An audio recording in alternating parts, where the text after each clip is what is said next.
Thank you, Lord. Thank you, Lord. Thank you, Lord. Bless you, Father. Bless you, Lord. Bless you, Lord. Jesus. Jesus. Thank you, Lord. Thank you, Lord. Thank you, Jesus. Worship you, Father. Thank you, Lord. Thank you, Lord. Thank you, Jesus. ये क्या है? Facebook, YouTube देख लो और Daniel राज के page पे भी share कर देना। ये यूट्यूब है। ओके दोस्तों, फिर एक और बार प्रभु यीशु मसीह के नाम में आप सभी का एपिसोड नंबर 6, 6वें एपिसोड पे आपका बहुत बहुत स्वागत करते हैं। जितने भी यूट्यूब, फेसबुक, ये 2 प्लेटफॉर्म से ये प्रोग्राम लाइव इस वक्त में चल रहा है और मैं आप सभी का बहुत बहुत स्वागत करता हूं। जिस किसी भी देश, राष्ट्र, नेशन से आप देख रहे हैं, आप सभी का तहे दिल से स्वागत है। मैं समझता हूं कि लगातार बहुत बहुत सारे प्रश्नों के उत्तर जो खुद कॉल करके आप लोग पूछते हैं, जिनको आप लोग कॉल नहीं करते और वही आपके प्रश्न होते हैं, उसकी उत्तर आपको मिल जाते हैं किसी और के प्रश्न पूछने से। आप संतुष्ट हो जाते हैं। ऐसे मैसेजेस, वॉइस कॉल यानी कि व्हाट्सएप या फिर कॉल, लोकल कॉल से आप लोग मुझे बता रहे हैं, उसके लिए मैं परमेश्वर का धन्यवाद देता हूं। साथ ही साथ मैं समझता हूं कि इस वक्त में ये जो प्रोग्राम है, जो कि आप देख सकते हैं आपके स्क्रीन के ऊपर, पूछो जो भी पूछना है, लेकिन बाइबल में से सवाल होगा, आपका जवाब होगा डैनियल राज का, यानी कि मैं। इस प्रोग्राम से बहुत बहुत सारे लोग आशीषित हो रहे हैं और मैं समझता हूं कि जैसे मैं लगातार कह रहा हूं, यह प्रोग्राम तब तक चलता रहेगा जब तक आप लोगों के प्रश्नों के उत्तर पूरे नहीं हो जाते। आपको जो कॉल करना है, यानी कि आपको जो फोन करना है, local call 9982335777, for international call, only for international call, ये जो नंबर दिया गया है ये आपको करना है 9819431512। ये सुमन वेद का नंबर है। यही वो नंबर है जिससे आप लोग जो है, जिनको हम मदद कर रहे हैं पैसों की, ये वही नंबर है। एमएमबी की ट्रेजरर यही नंबर है। आप लोग जो मिशनरीज के लिए पैसा भेजते हैं, यही वो नंबर है। और इसके चलते ये भी बता दूं कि आप लोगों को सिर्फ इसी मकसद से इस नंबर पे जो लास्ट में 12 है, इसी मकसद के लिए ये नंबर दिया गया। जब ये प्रोग्राम स्टार्ट होता है और जब तक खत्म नहीं होता, इंटरनेशनल लेवल के जो लोग कॉल करते हैं उनके लिए नंबर है। लोकल कॉल इस पे नहीं करना है। साथ ही साथ मीटिंग खत्म होने के बाद इस नंबर पे 12 पे आपको कॉल करके प्रेयर रिक्वेस्ट या फिर कुछ और बातें, सवाल पूछना नहीं करना, अन्यथा आपका नंबर इस नंबर पे ब्लॉक हो जाएगा। ये आप लोग जरा ख्याल रखेंगे। आपको जो भी पूछना है, जो भी कहना है, जो नंबर मैं देता हूं, टोटल 6 नंबर आपको उस पे करना है। 777 पे ये मेरा नंबर है जिस पे पास्टर्स अपनी जो है समस्याएं रख सकते हैं। जो मदद, आर्थिक मदद पैकेट के रूप में हम करते हैं, उन तक पहुंचाने के लिए ये नंबर है। साथ ही साथ ये भी बता देता हूं ना, कॉल्स उठाना मुझे शुरू करना होगा अभी नहीं, लेकिन आपको बताता चलूं कि कुछ बातों को आपको ध्यान रखना है। लिखा है सवाल पूछने से पहले इन बातों का ध्यान रखें। नंबर 1, अपने प्रश्नों को स्पष्ट कर लें। याद रखिए, स्पष्ट का मतलब है, आप अभी देखिए मैं कैसे बात करता हूं, ठहराव के साथ, रुक कर, वैसे आपको एक एक शब्द को, आपके प्रश्नों को स्पष्ट बोलना है। बीच में कुछ लोग कॉल करते हैं, पानी की तरह बोल जाते हैं, duck duck duck duck duck duck duck, किसको समझ आएगा? नहीं करना है। दूसरा, लिख कर रखें। आप भूल जाते हैं तो लिख कर रखें। दूसरी जो आपको बात ध्यान रखनी है, प्रश्न पूछने से पहले आप अपनी जगह में शांति बनाए रखें। जैसे कि आप मुझे कॉल लगाते हैं, आपका लैपटॉप, टैब या दूसरे फोन पे आप फेसबुक की वॉल्यूम बढ़ा के रखते हैं, तो वो एक अलग आवाज, आपकी अलग आवाज, मेरी अलग आवाज, ये 3 आवाज मिलके जो दर्शक देखते हैं उनको डिस्टर्ब होता है, तो नहीं समझ में आता कि कौन क्या बोल रहा है और क्या नहीं। तीसरा, प्रश्न पूछने के बाद आपको शांत हो जाना है ताकि आप जो है जवाब सुन सके। तो इनका आपको ख्याल रखना है। चलिए, मैं समझता हूं कि ये नंबर रख रहा हूं। अब सबसे पहला कॉल हम उठाएंगे। जी, अपना प्रश्न पूछिए। हेलो। हेलो जी। हेलो हेलो, नमस्ते सर। नमस्ते। मेरा नाम एल्बिस फ्रॉम बांग्लादेश। जी सर मेरे प्रश्न लुका का 12:59। जी यीशु ने कहा तुम नहीं जा सकता जब तक तुम अंतिम पैसा नहीं दिया। तो ये अंतिम पैसा क्या है सर, प्लीज? क्या क्या लूका 12 का निकालो जल्दी सर, ना तो रखो उसको। आप पीछे का आवाज बंद कर लीजिए सर, आपका दूसरा कुछ चल रहा है उसको बंद कर लीजिए। हेलो, क्या किया जी? या सेकंड कॉल, देखिए यही दिक्कत है फिर जी। लूका 12 का क्या बोला उसने? 49। जी प्रश्न पूछिए सर। जी मेरा प्रश्न ये है कि जी कुछ लोग जैसे मांस जो मुर्गा काटना या अंडे छोड़ना की तब ये कर सकते हैं क्या सर? क्या क्या क्या क्या वापस पूछिए, वापस पूछिए। जो मांस की दुकान नहीं करते जी, जी मांस जी, जो मुर्गे काटने की दुकान, मसीह लोग कुछ ऐसे है जो करते हैं जी।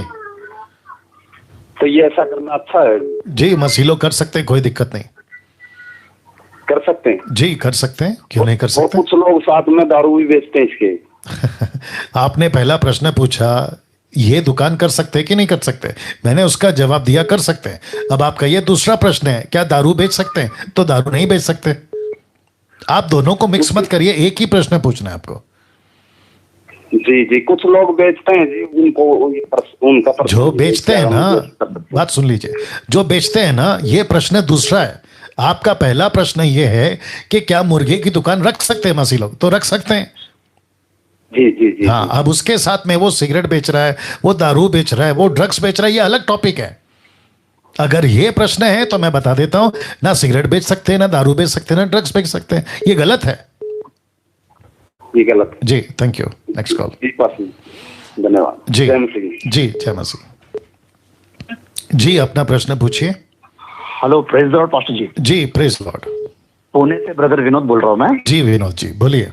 जी पास्टर, मैं बहुत आशीषित हुआ हूँ, आपके सिखाने से बहुत आशीषित हुआ हूँ मैं। जी बहुत बहुत शुक्रिया। और आप जो वचन कहते हो ना पास्टर जी, वो दिमाग में बैठ जाता है, मतलब जैसा rightly dividing the word of truth हो गया।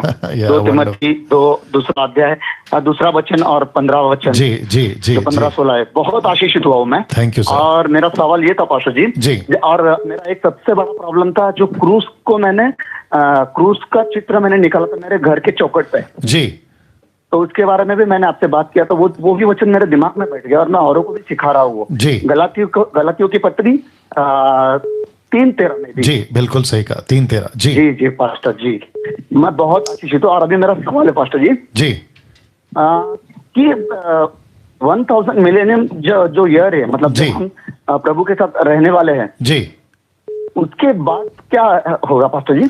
जी उसके बाद में एरमैगडोन की लड़ाई है, लूसीफर के साथ में लड़ाई है। लूसीफर जो है वो कैद से छोड़ दिया जाएगा, फिर उसको अनंत काल के लिए आग की झील में डाला जाएगा, प्रकाशित वाक्य 21 अध्याय। फिर उसके बाद में झूठा भविष्यवक्ता एंटीक्राइस्ट ये भी डाले जाएंगे। और फिर 21वें अध्याय का पहला वचन कहता है सफेद सिंहासन, जिसको इंग्लिश में कहते हैं white throne, the judgment white throne. उसके सामने विश्वासी अविश्वासी सब इकट्ठा होंगे और उनका न्याय होगा। और फिर उसके बाद में जिसका नाम जीवन की पुस्तक में नहीं है वो इटर्निटी अनंत काल के लिए नरक में चले जाएंगे, जिसको कहते हैं दूसरी मृत्यु। और फिर उसके बाद में जिसका नाम जीवन की पुस्तक में प्रकाशित वाक्य 22 अध्याय कहता है कि ऊपर से यरूशलेम उतरेगा इसी पृथ्वी पर, मतलब ये पृथ्वी चली जाएगी, जिसको कहते हैं स्पेस, ये हट जाएगा और नया यरूशलेम का स्पेस वो आ जाएगा। Oh, thank you so much pastor ji. और एक और आखिरी सवाल है मेरा पास्टर जी। ये सवाल नहीं, मतलब प्रॉब्लम ऐसा है कि एक भाई है कि जो प्रार्थना, मुझे जो उसका जवाब चाहिए था कि क्या करना चाहिए। वो फिर से कुछ गलत चीजों में पड़ता है, मतलब गंदी फिल्में हो गई और प्रेयर में बिल्कुल उसका मन। जी जी, आपकी आवाज नहीं द्वारा मैं जी एक भाई है जो जी, वो सुन लिया, अच्छा सेवक बनने की उसमें क्वालिटी है जी, लेकिन वो गंदी गंदी फिल्मों में फिर बार बार पढ़ता है और प्रार्थना में मन ही नहीं लगता बोल रहा हूँ। ओके ओके, तो ऑब्वियस है ना ब्रदर, अगर एक व्यक्ति 2 स्वामियों की सेवा कर रहा है, ध्यान से सुनिएगा, एक व्यक्ति अगर 2 स्वामी की सेवा कर रहा है, एक से नफरत और दूसरे से प्रेम करेगा। अगर वो संसार और शरीर से प्यार कर रहा है तो उसका मन प्रभु में क्यों लगेगा? ये तो ऑब्वियस है। राइट तो उसका मन। सो मच पास्टर जी, और आपका जवाब भी मुझे बहुत अच्छी तरह से मिल गया और मैं बहुत बढ़ रहा हूँ। और अब मैं कहना चाहता हूँ इस कॉल के माध्यम से पास्टर जी कि परमेश्वर आपको बहुत महान रीति से यूज कर रहा है। और हम जैसे लोग जो बिगड़ रहे थे, आज बहुत सारे लोग गलत शिक्षाओं में से, जैसे अन्य भाषा में से मैं पूरी तरह निकल गया और लोगों को भी बता रहा हूँ। आप बहुत आशीषित, आपका जो क्राउन होगा वो बहुत ब्रिलियंट, बहुत जबरदस्त होगा। ये आपका बड़ापन है। Thank you thank you thank you, धन्यवाद, थैंक यू, बहुत बहुत शुक्रिया। या नेक्स्ट कॉल, मुझे भी चाय पिलाओ जी। आपका प्रश्न पूछिए। जय मसीह की पास्टर जी। जी भैया, जय मसीह। पास्टर जी, मेरा आपसे क्वेश्चन है जी, कुलसियों की बात, कुलसियों 3:20 से पास्टर जी। उसको बाइबल दे दो, वो फट से निकालेगा। कुलसियों 3:22 उसको दे दो। हाँ जी जी पास्टर जी, मेरा आपसे क्वेश्चन है जी, कुलसियों 3:20 से पास्टर जी। इसमें लिखा है, हे बालकों, सब बातों में अपने अपने माता पिता की आज्ञा का पालन कर, क्योंकि प्रभु इससे प्रसन्न होता है जी। तो पास्टर जी, मेरा आपसे क्वेश्चन है, जैसे कि पास्टर जी मैं विश्वास में हूँ और मेरे परिवार वाले विश्वास में नहीं है जी, तो वो हमेशा बोलते हैं कि कहाँ तू ईसाई बन गया, कहाँ तू प्रभु में आ गया जी, तू छोड़ दे ऐसा। तो पास्टर जी मैं तो मना करता हूँ उनको कि नहीं, मैंने नहीं छोड़ना। लेकिन पास्टर जी फिर ये मुझे वचन याद आता है कि अपने माता पिता की आदर कर, उनकी आज्ञा को मान, इससे परमेश्वर प्रसन्न होता है जी। तो आपका प्रश्न क्या है सर? जी, आपका प्रश्न क्या है? टाइम जा रहा है, जल्दी बोलिए। बस पास्टर जी मेरा ये क्वेश्चन है कि पास्टर जी क्या हमें अपने माता पिता की आज्ञा माननी चाहिए अगर वो हमें प्रभु में मना करे कि प्रभु में नहीं आना या मसीह नहीं पढ़ना? नहीं, मैं समझ गया। आपका नाम शायद अभय है, राइट? जी पास्टर जी, बस मैं समझ गया। दिक्कत की बात यह है, जितने कॉलर्स अभी देख रहे होंगे ये सोच रहे होंगे कि अभय का नंबर लग कैसे जाता है। आप बहुत फॉर्चुनेट हैं कि आपका नंबर हर बार लग जाता है। यहाँ ऐसे कितने मैसेजेस आते हैं, कहते हैं कि 100 कॉल करके भी नंबर नहीं लगता है। बट अभय, अप्रिशिएट करता हूँ कि आपके प्रश्न भी बहुत यूनिक होते हैं, मैं अप्रिशिएट करता हूँ। आपने जो अभी पूछा कि माता पिता अगर प्रभु में रुकावट बनते हैं, फिर वचन कहता है, इफिसियों का क्या निकाला था आप लोगों ने? 5:22 जी, 3:20 या इफिसियों 3:20 निकाला, राइट? तो कहते हैं कि माता पिता के अधीन रहो। अब देखिए रोमियो किताब उसका 13 कहता है कि अपने अधिकारियों के अधीन रहो। लेकिन आपको ये भी समझना होगा कि जो परमेश्वर के वचन और परमेश्वर के विश्वास और प्रेम के बीच में माता पिता, अधिकारी, नेता, अभिनेता, राजा, हाकिम, अगर ये रुकावट बनते हैं तो वहां प्राथमिकता इनको नहीं परमेश्वर को देना है। माता पिता कहते हैं कि बाइबल मत पढ़ो, तो फिर माता पिता का नहीं सुनना है, प्रभु का सुनना है। माता पिता कहते हैं यीशु को छोड़ दो, तो माता पिता का नहीं, प्रभु को सुनना है। अधिकारी, सरकार, गवर्नमेंट कहती है एक बिल पास करेंगे, बाइबल पढ़ना बंद, तो क्या हम गवर्नमेंट के अधीन हो जाएं क्योंकि रोमियो 13:1 ऐसा कहता है? जी नहीं। इसको कहते हैं बुद्धि का इस्तेमाल करना। तो जिस चीज के लिए अधीन रहना है हम उसके लिए अधीन रहेंगे, लेकिन जिस चीज के लिए अधीन नहीं रहना है हम उसके लिए अधीन नहीं रहेंगे, क्योंकि प्राथमिकता, प्रायोरिटी, प्रथम स्थान परमेश्वर है, बाकी सब बाद में। अब है, आशा करता हूं आपको उत्तर मिल गया। Thank you pastor ji. God bless you, God bless you. जी अगला सवाल जी, प्रश्न पूछिए। हेलो जी, प्रश्न पूछिए जी। नेक्स्ट कॉल जी, प्रश्न पूछिए। नेक्स्ट कॉल जी, प्रश्न पूछिए।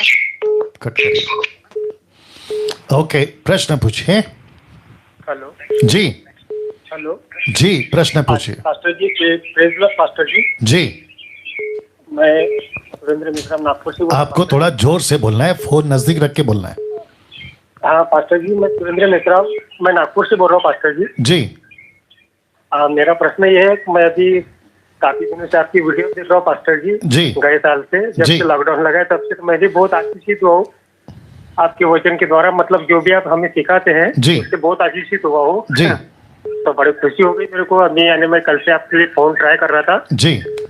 तो मेरा प्रश्न यह है पास्टर जी, आपके तो मैं पूरी वीडियो देखता हूँ, फिर भी एक मन में ऐसा प्रश्न था जी। प्रश्न पूछिए, प्रश्न पूछिए। कोई अगर से मान के चलो अपना इसमें रिलेटिव में नहीं क्या पास्टर जी, अगर से कोई जैसे गुजर जाता है जी तो जो अपने को यानी बड़ा दामाद जैसे बोलते हैं, तो आपको यानी बोलते कि जैसा कंधा देना है, तो वही आपसे मैं पूछना चाहता हूँ पास्टर जी कि हम उनको यानी कंधा दे सकते हैं क्या? जी बिल्कुल दे सकते हैं, आप कंधा दे सकते हैं, उनके साथ शरीक हो सकते हैं, उनके साथ जा सकते हैं, चल सकते हैं, कब्रिस्तान तक जा सकते हैं, जहां पे उनकी क्रियाक्रम की विधि होती है वहां तक जा सकते हैं।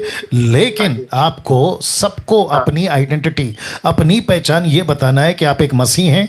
आप मूर्ति पूजा के खिलाफ हैं, आप मूर्ति पूजा नहीं करते। किसी मुर्दे के सामने झुकना, उसका पैर छूना, पैर पड़ना, ये सारी चीजें आपको बाइबल इजाजत नहीं देती। आप अपना स्टैंड रखें, कोई दिक्कत नहीं है जी। या सीधी बात है ना? Okay okay. या और याद रखिए, सुनिए जी, बात सुनिए। इनके प्रश्न के साथ साथ मैं आप सभी को भी कहना चाहता हूं कि किसी के बाप से नहीं डरना है यीशु के लिए खड़े होने में। वो चाहे किसी भी धर्म का नेता, अब मुखिया, मौलाना, पंडित, धर्म गुरु, किसी भी धर्म का हो, यीशु के लिए खड़े होने के लिए किसी के बाप से नहीं। डंके की चोट पे बोलो मैं क्राइस्ट फॉलोवर हूं, मुझे बाइबल इजाजत नहीं देती, मेरा यीशु मुझे इजाजत नहीं देता, मैं ये नहीं कर सकता, मैं ये नहीं कर सकता, भले ही गर्दन कट जाए शद्रक मेशक अबेदनगो की तरह, डंके की चोट पे बोलो और कहो कि तुम हमको आग में डाल सकते हो, लेकिन हम तुम्हारे सामने नहीं झुकेंगे, मतलब मूर्ति के सामने नहीं झुकेंगे। दानियल की तरह ये कहने की ताकत रखो कि हे राजा, तेरा खाना हम नहीं खाएंगे। क्यों? क्योंकि तेरा खाना हमारे को इजाजत नहीं देता। उस वक्त की बात कर रहा हूं जो दानियल था, वैसे ही आपको अभी भी करना है। परमेश्वर के लिए आपको मजबूत खड़ा रहना। राइट भाई साहब? हाँ जी पास्टर जी, यही आपको जो यानी बताया कि चाहते हैं ना पास्टर जी, वही हमको दिया देती है, ताकि हम दूसरे के सामने यानी अच्छे से बोल सके। बिल्कुल पास्टर जी, मैं आपके लिए बोलना चाहता हूँ कि परमेश्वर आपको बहुत आशीषित दे और इतनी ज्ञान और बुद्धि दे पास्टर जी आपको, कि जैसे वो सुलेमान राजा को दिया था उसी तरह परमेश्वर आपको और ज्ञान और बुद्धि दे। बहुत ऐसे आपको परमेश्वर के राज्य में आपको यानी बड़ा है प्रभु जी भाई। Thank you sir. Yeah God bless. Yeah bye bye, God bless. Yeah next call जी, अपना प्रश्न पूछिए। कट जी, next call cut next call जी, अपना प्रश्न पूछिए जी, अपना प्रश्न पूछिए।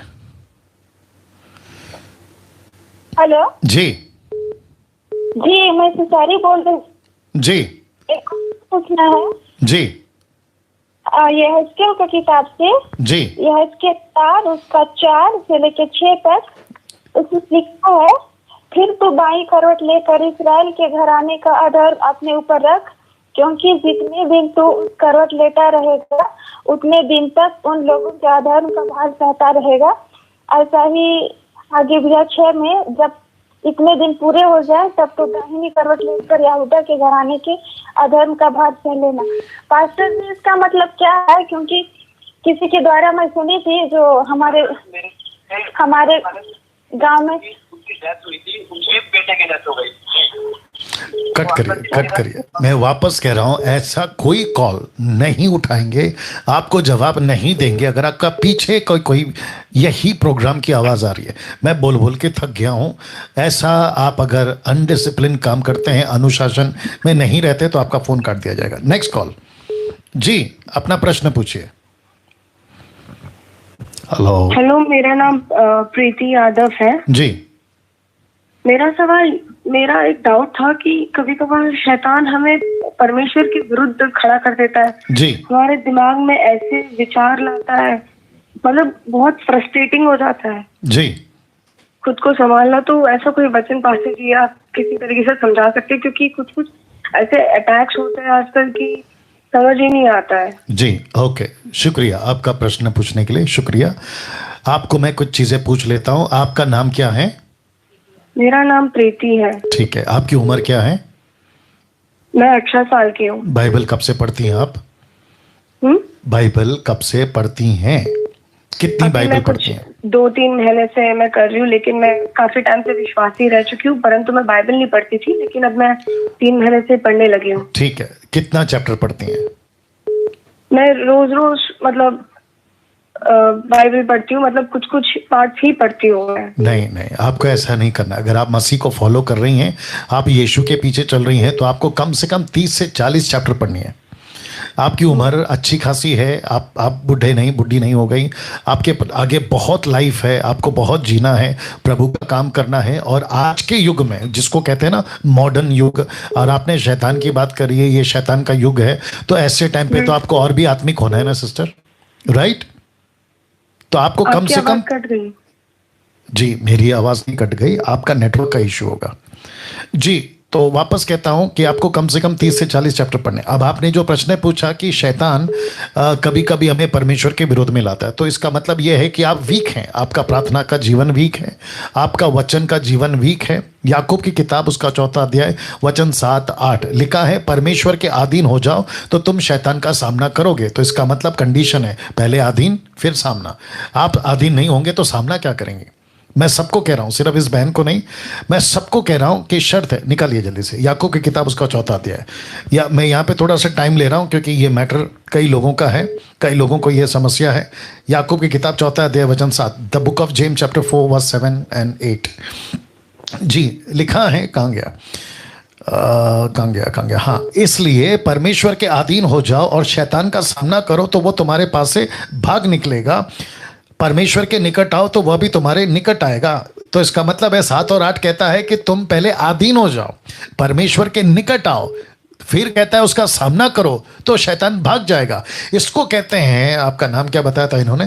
प्रीति जी। अब अगर आप सुन रही हैं, आपको अपना स्पिरिचुअल लेवल को बढ़ाना है। एक तराजू होता है, पता है सिस्टर, तराजू को इंग्लिश में क्या बोलते हैं?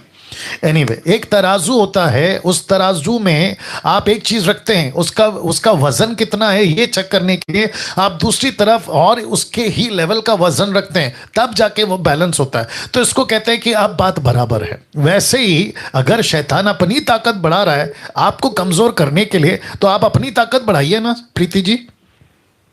आप समझ गए?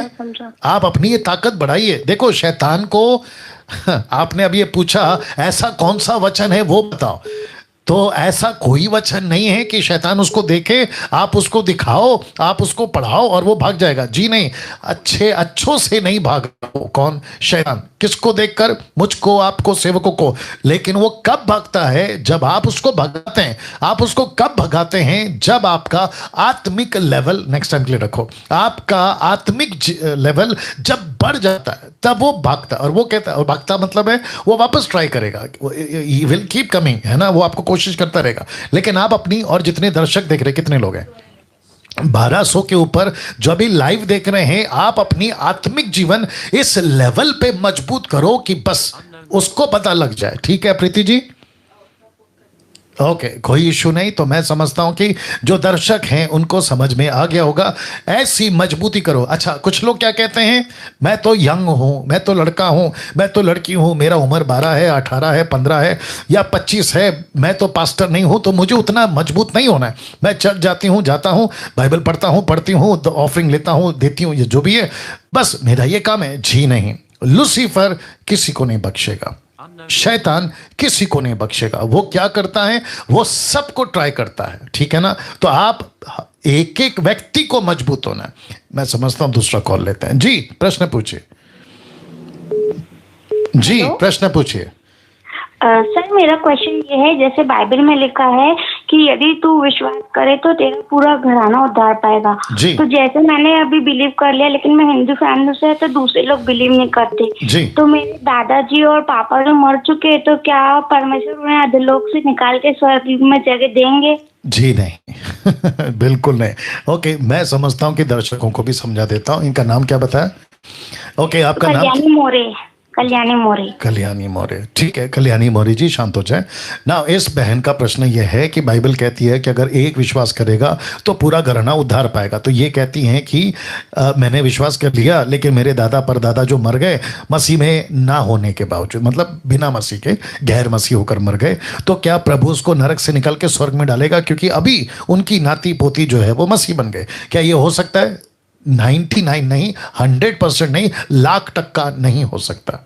क्योंकि मरने से पहले वो आंटी, अंकल, ताता, ताता, नानी, नाना, काका जो भी है उन सबको अपना जीवन प्रभु को देना है। तो लिखा है ना कि हर घुटना, इसका मतलब क्या है? हर जबान, एक एक व्यक्ति को जीते जी अपना जीवन प्रभु को देना है, तब जाकर वो स्वर्ग में होगा। आप जिस वचन का कोट पौलुस ने, जिनका बहन ने जिक्र करा कि अगर तू विश्वास करेगी तो तेरा घराना उद्धार पाएगा, तो इसका मतलब ये है कि एक व्यक्ति, उदाहरण के तौर पे मैं मेरे घर में मेरे जो भाई हैं उसमें मैं आखिरी हूं, लास्ट वाला हूं, तो मुझ पर अनुग्रह हुआ। परमेश्वर क्या करेगा? ओके डैनियल, मैंने तेरा उद्धार किया, इसका मतलब है तेरे परिवार पर, तेरे द्वारा मैं मैसेज देना चाहता हूं कि मेरी कृपा दृष्टि तेरे परिवार पर और तुझ पर हुई है। अगर मैं प्रार्थना करता हूं कि प्रभु मेरे मम्मी का, भाइयों का, क्या कहते हैं, रिलेटिव्स का, आंटी अंकल का उद्धार कर, तो प्रभु सुनता है। अगर वो नहीं मानते, नहीं सुनते, तिरस्कार करते हैं, तो उनको प्रभु मेरी वजह से नरक से निकाल के स्वर्ग में डाल देगा? ऐसा नहीं होता है। राइट सिस्टर जी?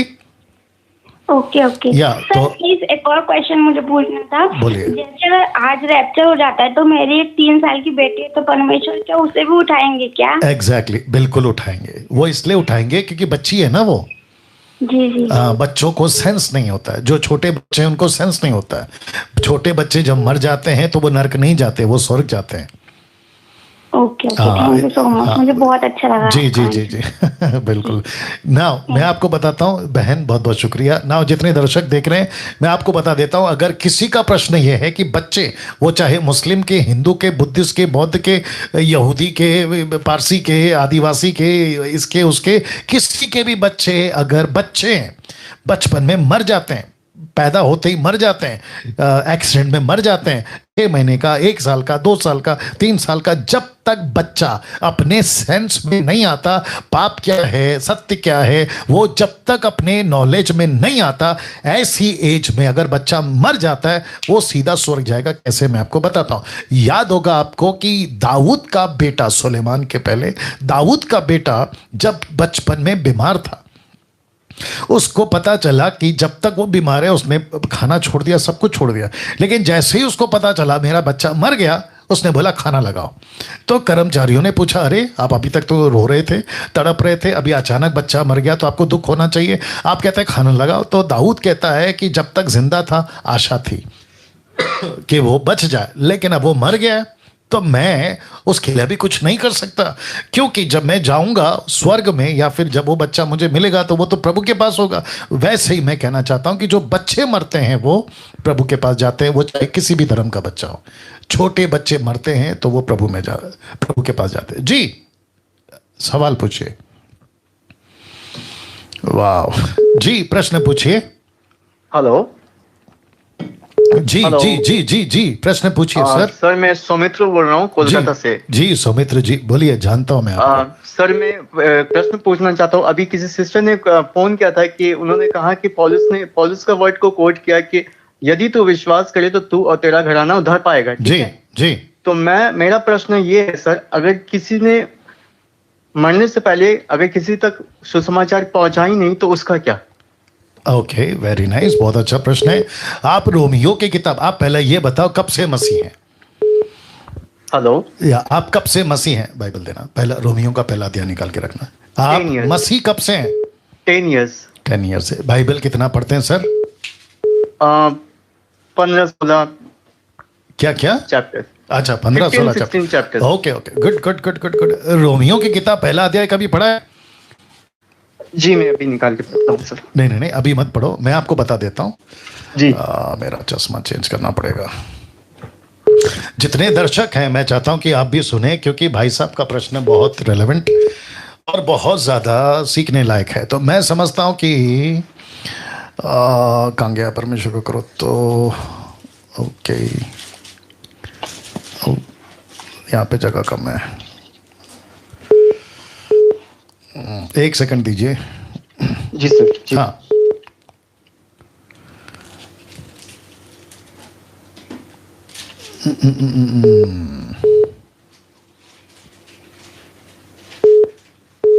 ओके, मैं समझता हूं कि रोमियो किताब दूसरा अध्याय वचन 6 से पढ़ते हैं। ठीक है, देखते हैं क्या लिखा है। लिखा है कि वह हर एक को उसके कामों कर्मों के अनुसार बदला देगा। जो सुकर्म में स्थिर रहकर महिमा आदर अमरता की खोज में है वह अनंत जीवन देगा, पर जो विवादी सत्य को नहीं मानते वरन अधर्म को मानते उन पर क्रोध और कोप पड़ेगा। क्लेश और संकट हर एक मनुष्य के प्राणों पर जो बुरा करता है आएगा, पहले यहूदी फिर यूनानी पर, परंतु महिमा आदर कल्याण हर एक को मिलेगा जो भला करता है, पहले यहूदी पर यूनानियों पर, क्योंकि परमेश्वर किसी का पक्षपात नहीं करता। जी जी। आप जरा 12 से ध्यान से सुनिए, जितने दर्शक हैं वो भी सुने। Romeo 2:12, the book of Roman chapter 2:12 लिखा है, इसलिए जिन्होंने बिना व्यवस्था पाए पाप किया वे बिना व्यवस्था के नष्ट भी होंगे, और जिन्होंने व्यवस्था पाकर पाप किया उनका दंड व्यवस्था के अनुसार होगा। तो लिखा है 2:12, द बुक ऑफ रोमन 2:12। तो इसका मतलब यह हुआ, भाई साहब बहुत ध्यान से सुनिएगा, इसका मतलब यह हुआ कि अविश्वासियों के पास में अपनी अपनी जमीर है। जमीर समझते, कॉन्शियस? यस सर जी। तो उनका न्याय उनके हिसाब से होगा। तो व्यवस्था, पौलुस कहता है व्यवस्था मतलब सब आ गया।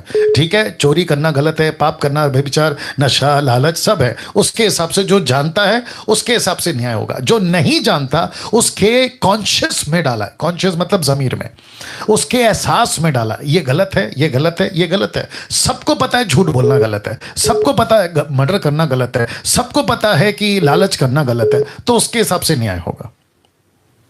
जी जी। या वो पाप छोटा हो या बड़ा हो, उसके हिसाब से। उसने यीशु को नहीं जाना तो भी उसका न्याय होगा। जी, I hope you got the point. Yes sir, yes sir. Yeah, God bless. Next call. Yeah, interesting था। जी, प्रश्न पूछिए।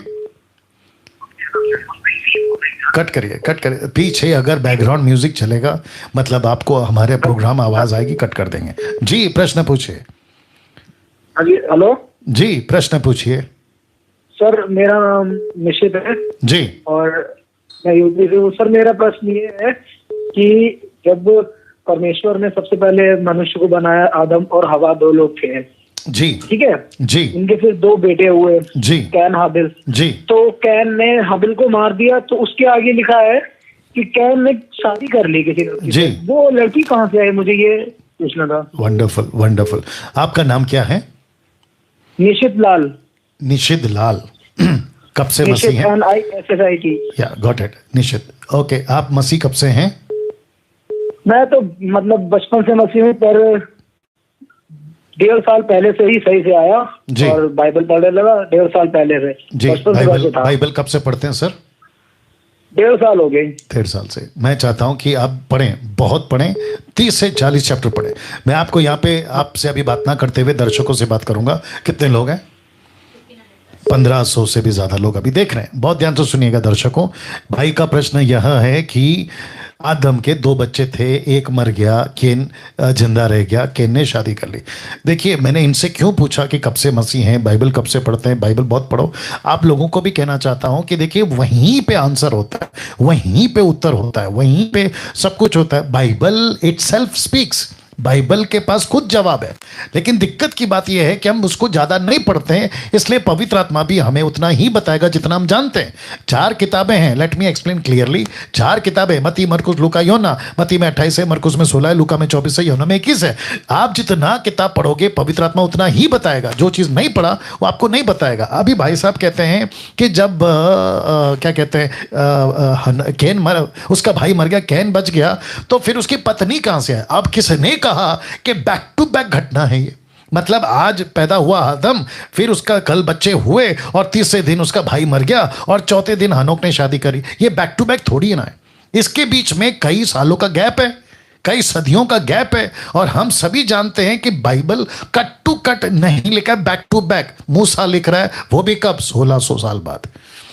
बाप रे, 1600 साल के बाद मूसा लिख रहा है अदन के बगीचे की घटना, अदन से बाहर आने की घटना। तो इसका मतलब ये थोड़ी है कि बैक टू बैक हर एक चीज को जैसा लिखा वैसा पढ़ेंगे। तो पढ़ते वक्त में बुद्धि का इस्तेमाल करना है। वहां कई जनरेशन का गैप है, कई बेटा बेटी हुई, ये कहाँ मिलता है? निकालो जल्दी से उत्पत्ति की किताब, उसका 5वां अध्याय, उत्पत्ति की किताब उसका 5वां अध्याय वचन 3 से दे देना मेरे को।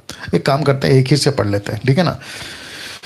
ओके, कोई बात नहीं, दूर रख के पढ़ते। आदम की वंशावली यह है कि जब परमेश्वर ने मनुष्य की सृष्टि की तो तब उसने अपने ही स्वरूप में बनाया, नर नारी करके मनुष्यों की सृष्टि की। अब ये कौन सा रिपीट है? पहले अध्याय का। फिर कौन सा रिपीट है? दूसरे अध्याय का। 5वें अध्याय में फिर वापस ही डिटेल में जा रहा है। आदि में परमेश्वर ने, ऐसा कहता है कि परमेश्वर ने मनुष्यों की सृष्टि की, तो इसका मतलब क्या है? बिगिनिंग से लिख रहा है। फिर देखो क्या कहता है वचन 3 में, जब आदम 130 वर्ष का हुआ, उसके द्वारा उसके संतान में से ही के स्वरूप के अनुसार एक पुत्र उत्पन्न हुआ, उसने उसका नाम शेत रखा।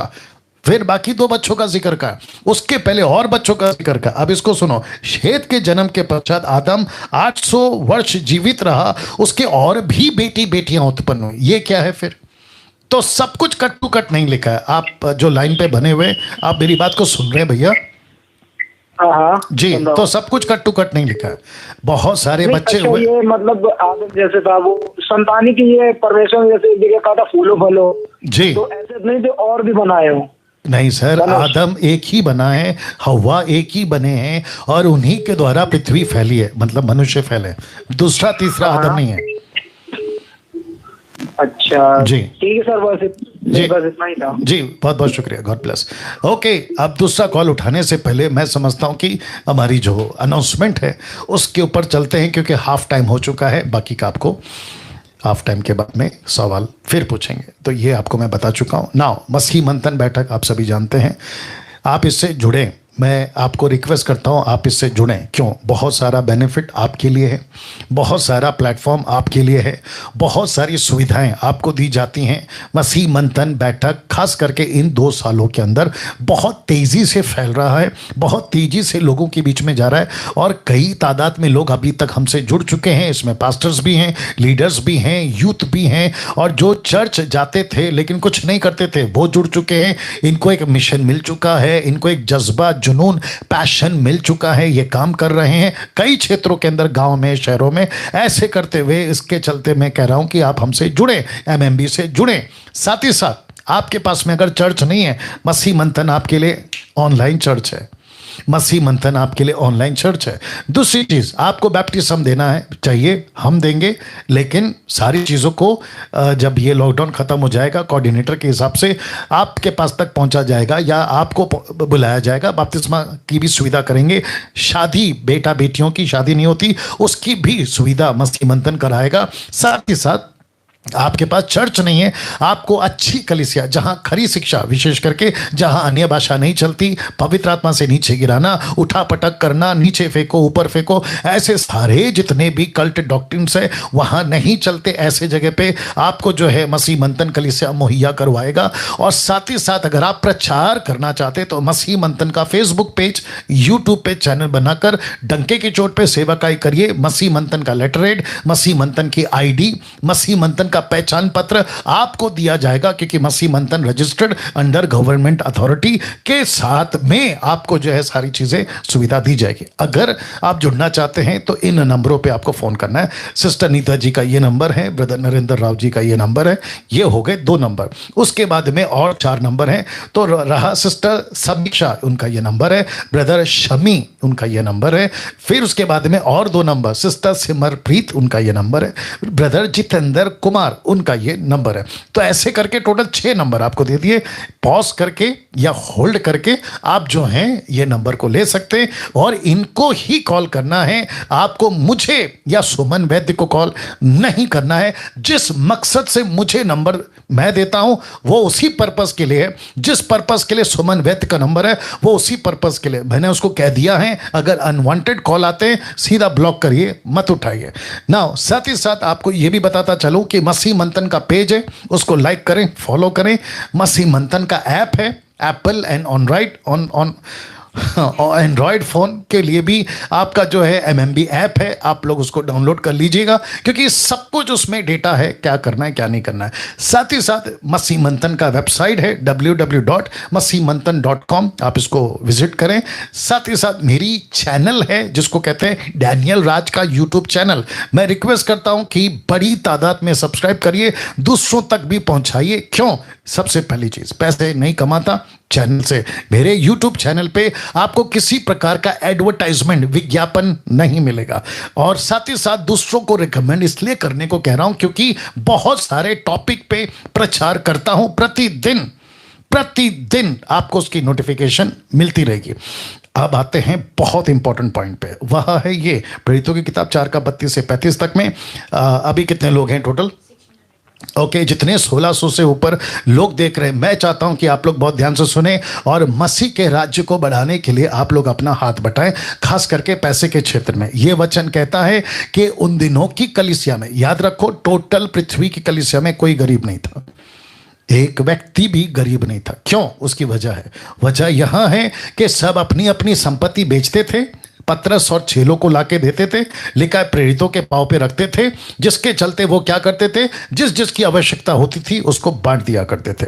अब यही परिस्थिति पहली कलीसिया की जो परिस्थिति है अब 21वीं सदी में अभी भी है, और वही पैटर्न जो पहली सदी में था 21वीं सदी में वही पैटर्न को मैं लागू करूंगा। आपको क्या करना है, एक जरिया, आपको कोई गरीब दिखता है मदद करो, मसीह हो या गैर मसीह, कोई सेवक है आपको पता चलता है मदद करो। लेकिन आपको अगर पता है कि यस मसीह मंथन ऐसा काम कर रहा है, पास्टर डैनियल को आप जानते हैं या नहीं, मुझे, मेरे प्रचार, मेरे ऊपर भरोसा, मेरा पैटर्न, मेरा तरीका सब आप जानते हैं। मसीह मंथन ऑफिशियली आप सभी को ये अकाउंट नंबर सिस्टर सुमन वैद का आपको देते हैं, ये उनका नंबर है। आपको क्या करना है, पास्टर डैनियल राज का वीडियो देखा है सिस्टर सुमन वैद, आपको हम कुछ पैसे देना चाहते हैं ताकि उन तक में आप राशन पैकेट पहुंचा सकें। आपके नॉलेज के लिए बताता चलूं कि अभी तक हम कम से कम 100 फैमिली को अभी तक मदद कर चुके हैं। उसका रिकॉर्ड मेरे पास में है, उसकी फोटोज मेरे पास में है। मैं सोशल मीडिया पे नहीं डालता, ना ही डालना चाहूंगा, क्योंकि प्रोपेगेंडा नहीं करना है। आपको मेरे ऊपर भरोसा है, यू मोस्ट वेलकम। मैंने बीच में कहा था 2,000 रुपए की मदद करके आप लाख रुपए का सवाल नहीं पूछ सकते। आपको अगर भरोसा है, यू मोस्ट वेलकम। क्योंकि पतरस को पैसे देते थे तो चेले नहीं पूछते थे, कलीसिया आपने पैसे का क्या किया, भरोसा था। वैसे ही आपको भरोसा करना है, अगर नहीं है नमस्ते, अगर भरोसा है आ जाइए, स्वागत है। दूसरी चीज, मसीह मंथन कम से कम अभी करंटली कम से कम 5 फैमिलीज को 10-10 हजार रुपए, मसीह फैमिली को, खास करके मिशनरीज को जो प्रभु का प्रचार करते हैं, उनको ऐसे करके मदद कर रहा है अभी करंटली, जिसके लिए मुझे प्रति महीने, याद रखो एवरी मंथ 50,000 रुपीज चाहिए होता है। तो अगर किसी को बोझ है, पास्टर डैनियल 50,000 रुपए आपकी जरूरत है, जिसमें से एक फैमिली को मैं सपोर्ट करूंगा या करूंगी, या फिर आपका कोई दोस्त है, रिलेटिव, फैमिली मेंबर्स है, आप उनको पार्टनर बना लो, 5 आप 5 वो, ऐसे करके आप लोग एक परिवार को अडॉप्ट कर सकते हैं, जिसको कहते हैं गोद लेना। और उसकी पूरी की पूरी रकम आप मसीह मंथन को ये नंबर पे भेजें और यहां से पैसा उनको जाएगा, इसकी गारंटी मैं ले रहा हूं। तो ऐसे करके आपको जो है आगे आना है, हाथ बढ़ाना है। नाउ अब आप जानते हैं कि वायरस चल रहा है, लॉकडाउन चल चुका है, जिसके चलते बहुत सारे गांव के पास्टर्स, जिनके पास में, जिनकी संस्थाओं ने उनके ऊपर से अपना हाथ उठा लिया, मुझे आते हैं कॉल, और वो कहते हैं कि हमारी संस्था मदद नहीं कर रही है, पैसा नहीं है, राशन नहीं है। तो हम क्या करते हैं, बहुत ध्यान से सुनिएगा, हम क्या करते हैं, ऐसे पास्टरों को, ऐसे सेवकों को और ऐसे मसीह परिवारों को कॉल करते हैं। जो हमको कॉल करते हैं उनको कहते हैं कि सर आप अपने पड़ोस के दुकान वाले के पास जाओ, जो किराना का दुकान, जिसको कहते हैं राशन स्टोर, या फिर कोई भी जो जहां तेल, आटा, दाल, नमक, मिर्ची मिलता है, वहां जाइए, उनको फोन दीजिए। फिर हम यहां से, हम मतलब मेरी टीम यहां से उनसे बात करती है, उनको कहती है कि सर 2,000 का पैकेट बनाइए, 10 किलो आटा, 10 किलो चावल, तेल, नमक, पानी, जो भी होता है, और उसकी पैकेट का जितना रकम बनता है आप हमको बताइए, और यहां से उनके अकाउंट में, किसके, दुकानदार के, हम थ्रू गूगल पे या फिर फोन पे या पेटीएम, ऐसे करके हम उनको पैसे अभी तक दे रहे हैं। कईयों को डायरेक्ट दे रहे हैं, कई लोगों को ऐसे करके दे रहे हैं। तो इस तरीके से मसीह मंथन कई लोगों की मदद कर रहा है। तो मैं चाहता हूं कि आप इसमें आगे आएं, हाथ बढ़ाएं। एक है मिशनरी के लिए, दूसरा है इन सभी के लिए। तो ये 2 नंबर मैंने इसलिए दिया है। मेरा नंबर लास्ट में 777।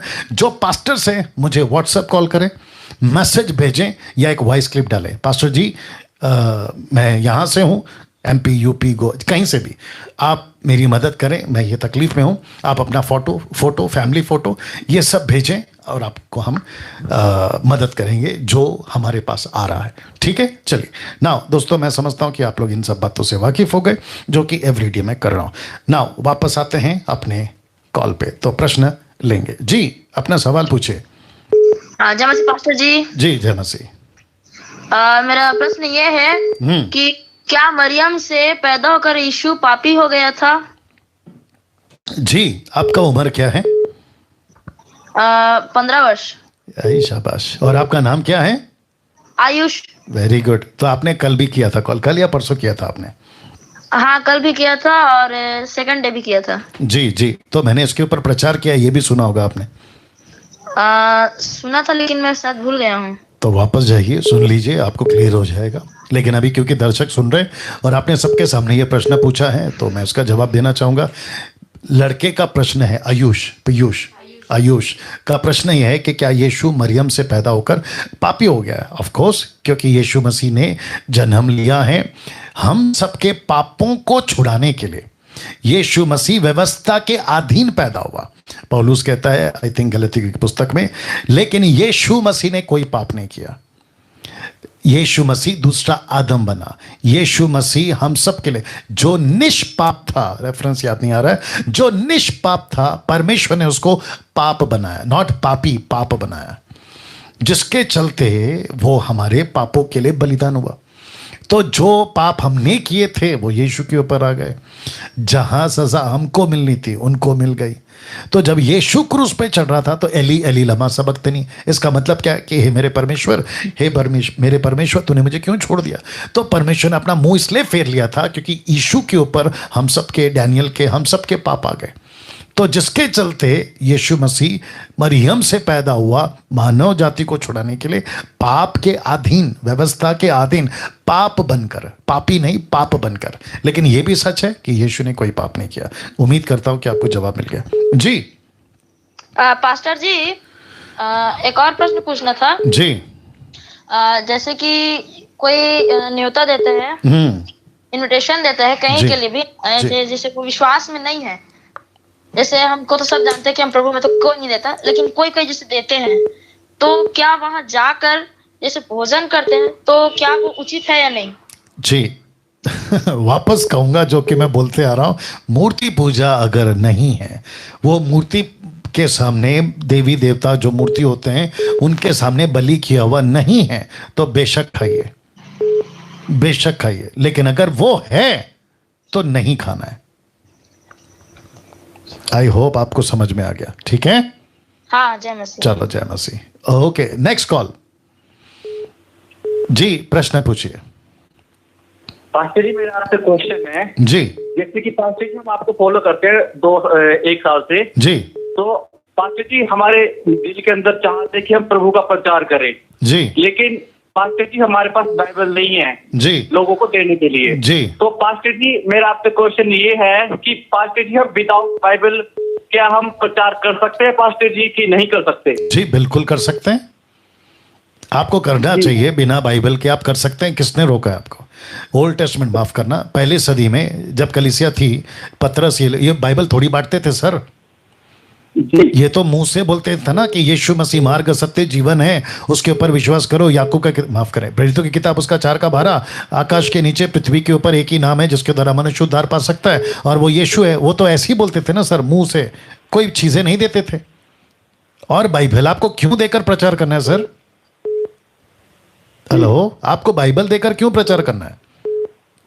जैसे कि पास्टर जी अगर वो, जैसे हमने प्रभु यीशु मसीह का प्रचार कर दिया जाति में, ताकि पास्टर जी वो भी कंटिन्यू वचन को पढ़ सके पास्टर जी, मतलब विश्वास ये करने के सेकंड लिए प्रोसेस है। बाइबल। जी जी, ये सेकंड प्रोसेस है, इसको कहते हैं दूसरा कदम, सेकंड प्रोसेस, स्टेप 2।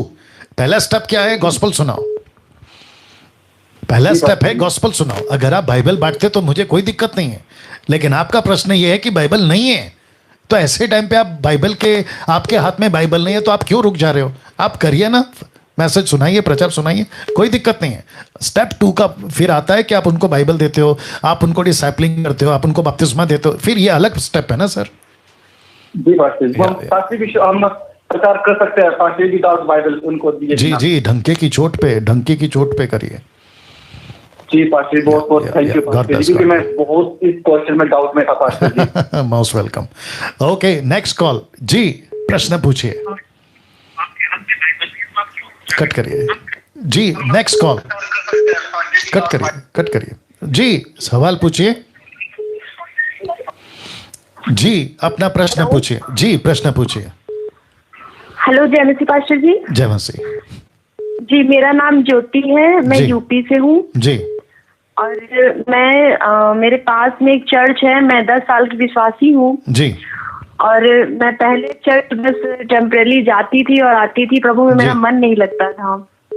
जब से आपका वीडियो देखा है तो मैं भी कुछ परमेश्वर के लिए करना चाहती हूँ, लेकिन मैंने अभी तक बपतिस्मा नहीं लिया है जी। और मेरे पास्टर जी का कहना है कि आपने बपतिस्मा नहीं लिया है, आप सुसमाचार नहीं सुना सकती हैं। अरे बाप रे, अच्छा, ओके जी, ओके। तो ये आपका प्रश्न है ज्योति जी? जी, कि आप कर सकती हैं कि नहीं कर सकती, ये आपका प्रश्न है? जी हाँ। गुड, ठीक है ना। मुझे नहीं पता कि उनके पास्टर कौन है, या और मुझे जानना भी नहीं है क्योंकि ये क्या कहते हैं ना, सबके बीच का ये प्लेटफॉर्म है, यहाँ से मैं किसी को नीचे नहीं गिराना चाहता हूँ। अगर व्यक्तिगत होगा तो फिर कभी पूछ लूँगा। ज्योति जी लाइन में बने रहे, बातों को समझे। मैं परसों, कल, यस्टरडे भी कहा था शायद, बपतिस्मा आपको परमेश्वर के नजदीक जाने से नहीं रोकना है। बपतिस्मा, आपका उद्धार हो गया, पहली बात, बपतिस्मा नहीं हुआ, लेकिन जब तक बपतिस्मा नहीं होता है, डंके की चोट पे प्रचार करो, डंके की चोट पे आप प्रभु का नाम लो, संगति करो, प्रार्थना में बैठो, पवित्र आत्मा आपके पास में आ चुका है, मिल चुका है, प्रभु भोज में भाग लीजिए, कोई दिक्कत नहीं है। बपतिस्मा एक प्रोसेस है। उन दिनों में क्या होता था, जिस दिन उद्धार हुआ दूसरे दिन बपतिस्मा, या अगले ही पल बपतिस्मा। जैसा कि एक्ट्स चैप्टर 8, फिलिप ने कहा पानी है, खोजा ने कहा पानी है, फिलिप ने कहा कोई दिक्कत नहीं, आप पूरे मन से विश्वास करते हैं तो मैं आपको अभी बपतिस्मा दे देता हूं। लेकिन अभी क्योंकि पॉपुलेशन बढ़ चुका है और चर्च परमेश्वर के राज्य से क्या कहते हैं ना, बदल कर ट्रेडिशन में आ गया, रिलीजियस में आ गया। तो अभी बहुत सारी कलीसिया रिलीजियस के हिसाब से चल रही है। तो वो कहते हैं 6 महीने का टाइम है, 1 साल का टाइम है, बाइबल कॉलेज कर लो, आपको कुछ कोर्स पूरा करना है तब बपतिस्मा देंगे। तो ये अभी चल रहा है, पहले ऐसा नहीं था। बट मैं जो बात कर रहा हूँ, रिलीजियस की बात नहीं कर रहा हूँ, मैं किसी डिनोमिनेशन की बात नहीं कर रहा हूँ, मैं बात कर रहा हूँ किंगडम की। जो किंगडम का रूल है, जिसको बाइबल कहती है, मैं उसकी बात कर रहा हूँ। सिस्टर जी, अगर आप सुन रही हैं ज्योति जी, तो मैं आपको भी बताता चलूँ कि आप बिल्कुल प्रचार करिए, यीशु का प्रचार करिए, डंके की चोट पे प्रचार करिए। आपको सबसे पहले प्रभु का सुनना है, पास्टर का नहीं। इंग्लिश में कहते हैं follow your pastor if he follows his master. तो मास्टर को फॉलो करना है अगर पास्टर बीच में आ रहा है। I think you got the answer जी। सर, एक सवाल मेरा और था। जिस चर्च में हम जाते हैं वहाँ अन्य भाषा का प्रयोग होता है, और आप पवित्र आत्मा, जैसे आपने एक वीडियो में कहा था कि पवित्र आत्मा को हम बार बार नहीं बुला सकते, पवित्र आत्मा प्रभु की तरफ से हमें एक बार मिलता है और हमेशा के लिए मिल जाता है, बिल्कुल भरने की जरूरत होती है। वहाँ पे एक गीत होता है, आ पवित्र आत्मा आ। तो मैं उस वक्त कंफ्यूज हो जाती हूँ, क्योंकि सभी लोग तो हाँ ये वर्शिप करते हैं, लेकिन मैं नहीं कर पाती। ठीक है, तो बहुत दिक्कत होती है हमको। तो उससे मैं क्या कर सकती हूँ? ठीक है, मैं आपको जवाब दे देता हूं ज्योति जी। और बहुत सारे लोग, अभी कितने लोग हैं? ओके, 1700 से भी ज्यादा लोग अभी लाइव हैं। मैं आपको भी कह देना चाहता हूं, देखिए ये शरीर है, बहुत ध्यान से सुनिएगा ज्योति जी, आप भी, ये शरीर है। आप इसमें इस शरीर को पनपने के लिए, इसको जिंदा रखने के लिए आप एक एक चीज को आकलन करती है, एनालाइज करती हैं। अगर आप मेडिसिन खा रही हैं तो आप पैकेट बॉटल को पलट के देखते हैं उसके पीछे का डेट क्या है, एक्सपायरी है तो नहीं खाते। फूड पैकेट एक्सपायरी है तो नहीं खाते। आपका कोई भी फ्रीजर का चीज एक्सपायरी है तो नहीं खाते। यहां तक कि नमक, मिर्ची, तेल, शुगर कितना है उसको भी आकलन करते हैं। क्यों? क्योंकि आपका शरीर खराब ना हो जाए। वैसे ही आत्मा के लिए चर्च व्यक्तिगत प्रार्थना, आपका बाइबल स्टडी, ये आपकी खुराक है आत्मा के लिए। तो अंदर क्या जाता है इसका भी तो ध्यान रखना है ना ज्योति जी। और जितने देख रहे हैं आपको भी कहना चाहता हूं कि अंदर क्या जा रहा है। अगर ऐसी चीज जा रही है तो इसको अवॉइड करो। ज्योति जी आप सुन रही हैं, इसको अवॉइड करो। दूसरी चीज, ऐसे रेस्टोरेंट में क्यों जा रहे हो जहां का खाना खा के आपका पेट खराब हो? तो ऐसे चर्च में क्यों जाते हो जहां जाके आपका आत्मा खराब हो? कहते हैं कि पवित्र आत्मा से भरो, बाइबल के खिलाफ है। वचन कहता है भर चुके हो, ये कहते हैं भरो, कहते हैं आगे आओ हाथ रखेंगे, नीचे गिरो। क्यों नीचे गिरे? क्योंकि एक भी जगह पे बाइबल में किसी ने किसी को नीचे नहीं गिराया। किसी को नीचे नहीं गिरा। जिसको कहते हैं laying hands, slaying in the spirit, ये टोटल नॉन बिब्लिकल है, नॉनसेंस है, मूर्खता का मिनिस्ट्री है जिसको स्वीकार नहीं किया जा सकता। बाइबल के वसीले से बोल रहा हूं। तो जितने दर्शक अभी सुन रहे हैं, देख रहे हैं, ऐसा कोई पास्टर एक्टिविटीज करता है उसको नमस्ते करो और कोई दूसरी कलीसिया ज्वाइन करो। अगर कलीसिया नहीं मिलती, मसीह मंथन बैठा है एवरी संडे 7:30 से 9 बजे तक आपके लिए ऑनलाइन चर्च हमने खोला है, जिसमें मैं आता हूं डायरेक्ट आप लोगों के लिए। वर्शिप होती है, प्रचार होता है, लेकिन जो विवेक वर्शिप करता है वो कभी ऐसा गीत नहीं गाएगा, ना कभी गाया है और ना कभी आगे गाएगा कि उतरा भर दे फिर से आजा। जी नहीं, ऐसा नहीं करते। मेरे प्रचार में आपको कभी नहीं मिलेगा कि फिर से आग बरसा दे वाली बातें या पवित्र आत्मा से भरो। जी नहीं, हम वचन पे विश्वास करते हैं और वचन को लेके चलते। राइट ज्योति जी? जी सर। जी, तो ऐसे चर्च में जाना बंद करिए। सबसे पहली बात आपके लिए है ना, हम बैठे हैं ना। Okay, God bless. या दूसरा सवाल जी, प्रश्न पूछिए। कट नेक्स्ट कॉल जी, प्रश्न पूछिए जी, प्रश्न जी, कट नेक्स्ट कॉल जी, प्रश्न पूछिए। कट करिए जी, प्रश्न पूछिए। जी सर जी, नमस्कार। नमस्कार, मैं छत्तीसगढ़ से बोल रहा हूँ सर जी। मेरा नाम सिमोन है जी। मैं आपसे एक सवाल पूछना चाहता हूँ जी। और मेरा सवाल यह है कि आज लोग बोलते हैं कि मैं नहीं गिरूंगा, मैं परमेश्वर से दूर नहीं होगा, उसको नहीं भूलूंगा बोलते हैं। पर वचन में एक बात लिखा गया है यूहन्ना के बारे में जी, कि यूहन्ना जब बपतिस्मा दे रहे होते हैं सर जी, स्वयं यीशु मसीह उनके पास आ जाते हैं जी, और जब बपतिस्मा के लिए बोलते हैं तो यूहन्ना खुद बोलता है कि तेरे हाथ से मुझे बपतिस्मा लेने की जरूरत जी, मैं नहीं दे सकता जी। और ये जान जाते हैं। लेकिन और एक जगह पर लिखा गया है कि जब बंदी गृह में यूहन्ना रहते हैं सर जी, तो वहां पर बोलते हैं कि जिसकी हम इंतजार कर रहे हैं, क्या वही तुम हो कि और कोई आने वाला है? इस प्रकार जी जी, मत्ती का 11:3। हाँ जी जी जी। तो मेरा सवाल ये है कि उस समय तो पूरी तरह से जान जाते हैं, पर ये बंदी गृह में जब रहते हैं तो इस प्रकार सवाल क्यों करते हैं सर? वंडरफुल, बहुत अच्छा सवाल। ओके जी, लाइन पे बने रहें, जवाब दे रहा हूँ, ठीक है ना। साथ ही साथ आपका फोन साइलेंट मोड पे है, क्योंकि अगर साइलेंट मोड पे होगा तो टू नहीं बचेगा, शायद आता ही है, ठीक है, कोई बात नहीं। जी, भाई साहब का प्रश्न ये है कि जॉन द बैप्टिस्ट, यूहन्ना बपतिस्मा, वो व्यक्ति जानता था। उसी ने खुद ने कहा कि देखो ये जो आ रहा है जगत का मेमना है। उसने कहा कि मैं जानता हूं कि तू मसीह है, बपतिस्मा मुझे लेना है आपसे, आप नहीं लेना मुझसे। ये दूसरा। तीसरा, आसमान को कबूतर, पवित्र आत्मा को कबूतर की नहीं आसमान से आते देखा, आसमान से आवाज आई परमेश्वर पिता की। इन सब का विटनेसेस वाला जॉन द बैप्टिस्ट मत्ती 11:3 में अपने चेलों को भेजता, जब वो जेल में था, कहता कि जाके पूछ के आओ कि आने वाला तू है या कोई और। तो ऐसी बातें जॉन द बैप्टिस्ट के साथ क्यों हो गई, ये प्रश्न भाई ने अभी पूछा है ना। इसका जवाब मैं इस तरीके से दे देता हूं। देखिए, सबसे पहली चीज ये है कि जब हम किसी को कहते हैं ना ये प्रभु का सेवक है, तो उसके ऊपर एक प्रकार का थप्पा या छाप या आइडेंटिटी या मोहर नहीं लग जाती कि ये कभी गलती नहीं करेगा। ये दिमाग में डाल लो आप। वाह, वापस बोल दूं।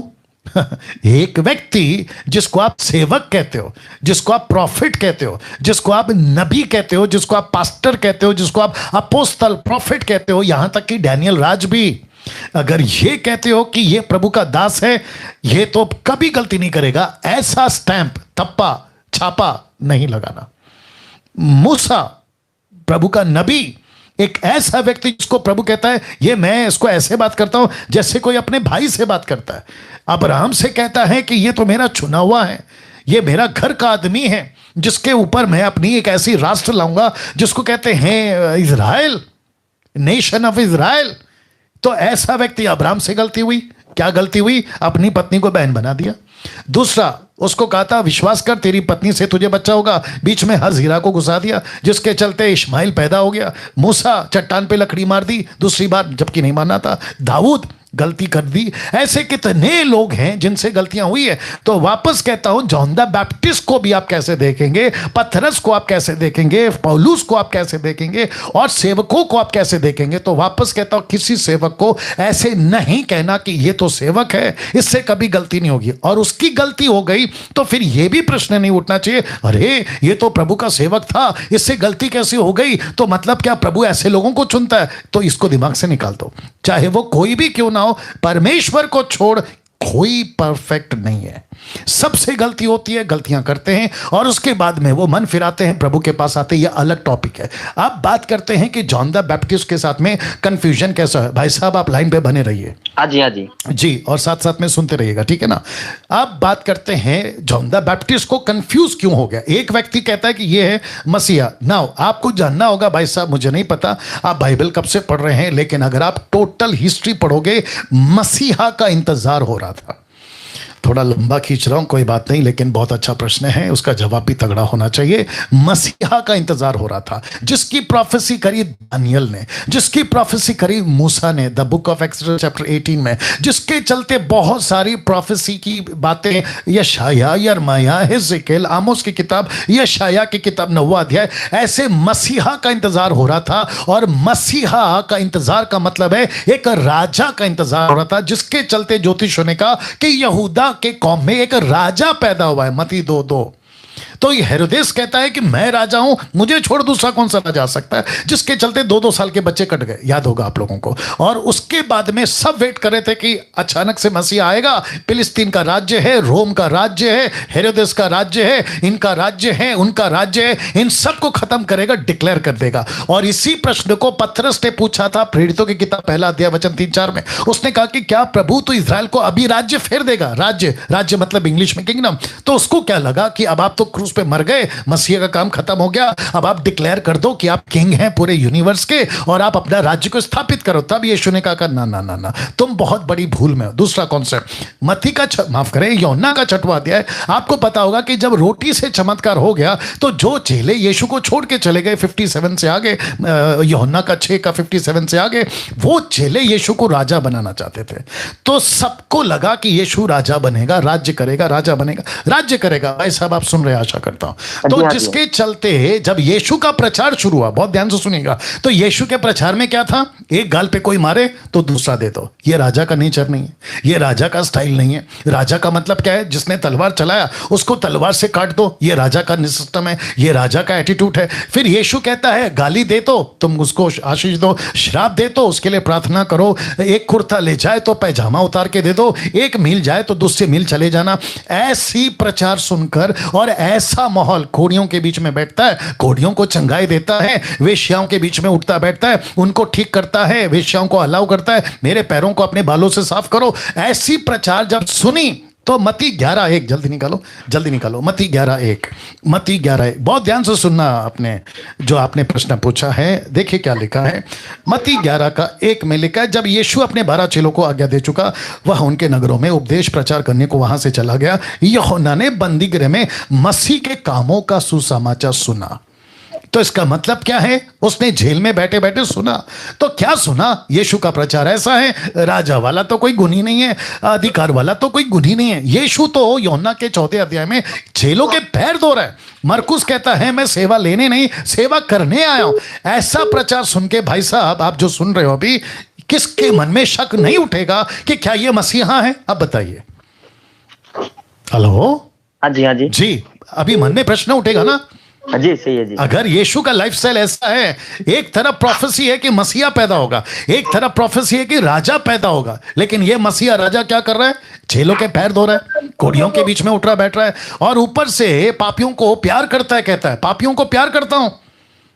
तो ऑब्वियस है ना सर, इसलिए फिर उसी 11 के 5 में लिखा कि धन्य है वो जो मेरे कारण ठोकर ना खाए। तो फिर यीशु ने कहा कि जाके बोलो, अंधे देखते हैं, लंगड़े चलते, सुसमाचार का प्रचार किया जाता है। तो जॉन द बैप्टिस्ट को वहां पे क्लियर हो गया सर, मैसेज पहुंचने के बाद, ओके इसका प्रचार अलग है लेकिन यही मसीहा है, इसकी बातें अलग है लेकिन यही यीशु है। दैट्स, आशा करता हूं आपको जवाब मिल गया। जी बहुत बहुत धन्यवाद जी। Thank you. अद्भुत रीति से आपने जवाब दे दिए। जी जी जी जी, God bless you. Thank you. Okay, एक आखिरी कॉल जी, प्रश्न पूछिए। कट करो जी, प्रश्न पूछिए। हेलो, ओके, देख लो अगर आता है, ऐसे बाइबल को पढ़ना है, हिस्ट्री में जाना है, पता लगाना है। जी जी, प्रश्न पूछिए। मेरा सवाल ये है कि अन्य भाषा क्या है? जैसे मैं पढ़ रहा था बाइबल, उसमें दिया है प्रेरितों के काम में कि जो लोग आसपास थे उन सभी को अपनी भाषा को सुनाई दे रहा था जी। और प्रकाशित वाक्य में पढ़ रहा था कि उसमें एक स्वर्गीय भाषा है, तो स्वर्गीय भाषा है तो हम उसको नहीं जानते, लेकिन यहाँ पे प्रकाशित वाक्य में अपने अपने भाषा में गए, तो ये क्या है सर, पता है? जी, प्रकाशित वाक्य में आपने क्या कहा? स्वर्गीय भाषा है। हाँ, कहाँ लिखा है सर? एक प्रकाशित वाक्य सर, मैं बाइबल में पढ़ा कई जगह ऐसे, रेफरेंस याद नहीं आ रहा है, लेकिन okay okay okay okay okay okay, बस बस बस बस, आप एक काम करिए, कल वापस कॉल करना, ठीक है? आप उसको ढूंढ के लाइए, कहाँ लिखा है कि स्वर्गीय भाषा है, आप उसको ढूंढ के कल फिर कॉल करिएगा, ठीक है ना भैया? सर एक सवाल और है। जी बोलिए। मैं बहुत दिन से उसे पूछना चाहता था जी। जो 445 बीसी में जब नेहम्या के समय यहूदियों को जब बंधुआई से छुटकारा दिया था जी, तो 6वें अध्याय तक बस नेहम्या का जिक्र है, लेकिन उसके बाद नेहम्या कहा गया, क्या किया, उसके बारे में कुछ नहीं है सर। आपको क्यों चाहिए सर नेहम्या, आपको क्यों चाहिए? नहीं सर, जानना जैसे मैं वही तो पूछ रहा हूँ, शद्रक मेशक अबेदनगो के 3 दोस्त कहाँ गए? दानियल के नहीं, दानियल के 3 दोस्त शद्रक मेशक अबेदनगो, वो कहाँ गए? वो छोड़िए, जब शद्रक मेशक अबेदनगो आग में कूद रहे थे 3रे अध्याय में, तब दानियल कहाँ था? प्रार्थना कर रहे थे। नहीं सर, नहीं लिखा है ना, तो जो चीज नहीं लिखा है आप उसको क्यों ढूंढ रहे हो? जो चीज नहीं लिखा है आप उसको क्यों ढूंढ रहे हो? इसको मैं फिर बैक कॉल करूंगा, ये अन्य भाषा के बारे में आप थोड़ा समझा देते तो। जी बिल्कुल बिल्कुल, इसलिए कहते हैं ना, लिख के लाया करो, अगर आपको याद नहीं होता तो लिख के लाया करो, यही तो कहते हैं। चलिए, मैं समझता हूँ, कॉल लेना बंद करें, फोन स्विच ऑफ कर लीजिए। यहाँ पे अभी कितने लोग हैं? 1900, जितने 1900 लोग बने रहे, बस अभी थोड़ी देर में खत्म कर रहे हैं। देखिए, बहुत सारे प्रश्नों के उत्तर पूछे जाते हैं, ठीक है ना, बहुत सारे प्रश्नों के उत्तर पूछे जाते हैं, लेकिन जो पूछता है, सबसे पहली चीज जो पूछता है वो कैसा है, उसकी खुद की स्टडी कितनी है, वो बाइबल को कैसे जानता है। मैं आपको बताता हूं, मेरा लड़का नथानियल अगर मुझे कल को पूछे शेव करते वक्त में कि पापा ये जो आप शेव किट्स यूज करते हो, आप शेव करते हो, ये क्यों करते हो, अब इस लड़के को मैं क्या बोलूं? ये उसकी उम्र नहीं है, पहली बात ये चीज को जानने की। जब वो कल को बड़ा होगा तो वो समझ जाएगा। वैसे ही कुछ लोग क्या करते हैं ना, कुछ भी पढ़ते हैं और कुछ भी पूछते हैं। नंबर 1, ये जो लेवल है, ये प्रोग्राम का जो प्लेटफॉर्म है ना, ये वो लेवल नहीं है जहां पे चंदा मामा टाइप की या फिर है ना संडे क्लास के प्रश्न पूछे जाए।